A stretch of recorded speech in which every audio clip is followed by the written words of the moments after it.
Magandang hapon sa inyo mga kabombet. Nandito ang isang bagong araw. Hapon na ako nakapag-vlog. Pasensya na kayo guys at ako'y ngayon lang nag-update sa inyo at nag-vlog at busy ako sa aking mga ginagawa. Ayan guys.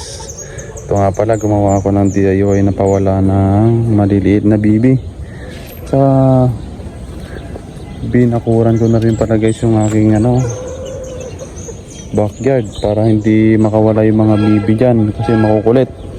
Yan guys, oh yan, nakita nyo naman yung dating kulungan ko rito, so napaka pangit. So kumuha pala kami ng kawayan na at ako'y gumawa ng mga kulungan. Ayan guys, ayan hindi pa nga tapos guys. So ito rin pala yung aking ginawa ng paitlugan ng mga iyaw line ko. Yan ako lang nagawa yan guys. So improvise ko yan talaga lahat. Yan mga pawala paitlugan ng iyaw line. So pala guys, ito nga pala yung update ng Brazilian Asil natin, yung anak ni Tagwo guys. So yan na, tingnan nyo naman, gaganda guys. Tindig pa lang. Tingnan nyo guys, ang haba ng leg. So yan guys, PM na kayo kasi i-out natin dyan. So magtitira lang ko ng 3 yan guys. So may available na 4 yan guys. Yan, malulusog yan guys. Feed vaccine na yan. Ayan 1 month yan guys sa sa March 2 bukas. So hanggang 29 lang. So March 3 ang 1 month yan para saktong 30 days. Yan. So ito na pala guys yung isang shamo natin na babae na sold out lahat ng anak na ito. Ayan, ito ang terno niya guys. Yan, siyang shamo guys. Sobrang tangkad na ito guys. Ayan guys. So may itlog na to guys nga pala. So ang itlog na ito is yan guys. So yan, 6 na guys. Yan, 6. Yan 6. So i-out din natin yung mga anak yan. Yan na guys. So tinali ko nga pala guys yung bibi na to kasi sobrang kulit at siya lang yung bukod tanging bibing pasawag na pilit na nilalaglag yung kainan ng ating mga stag na shamo. Ayan ito nga pala guys si Taguro. Ayan ayan, floating muna siya guys sa inahin at wala pa tayong breeder cage na pagkukulungan. Iisa lang kasi yan guys. Yan, tingnan mo naman yung aking kulungan guys. So DIY lang, ako lang gumawa.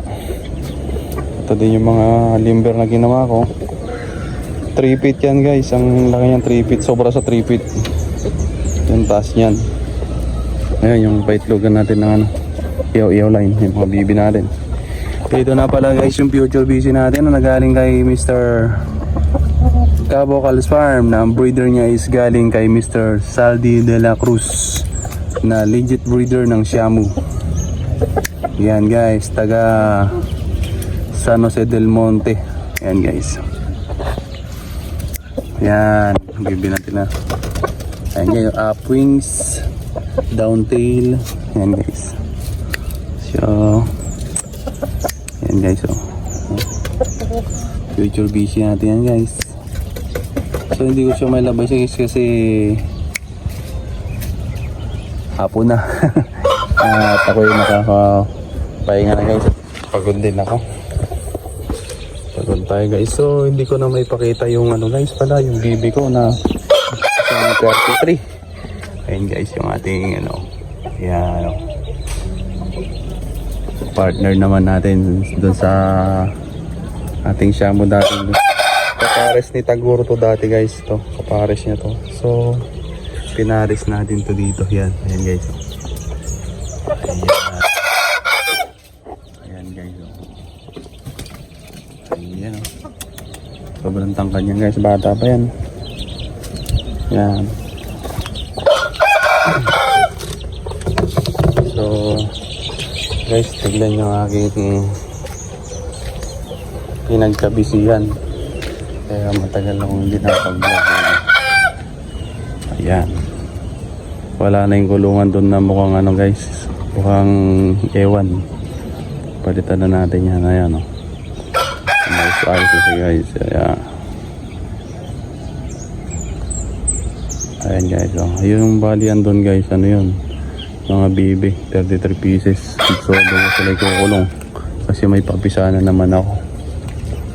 Ayan. So guys, dito ako mag-PM guys. May available akong 4 dito. Ayan. Anak ni Taguro to guys. Tsaka yung nasin din mo. Tindig pa lang.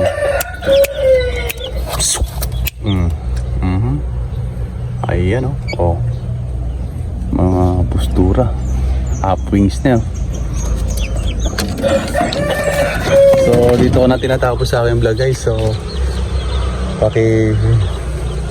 subscribe na lang po ang aking channel at pa-click yung notification bell. At tayo pag nag-click tayo guys is tayo mag-share ng blessing.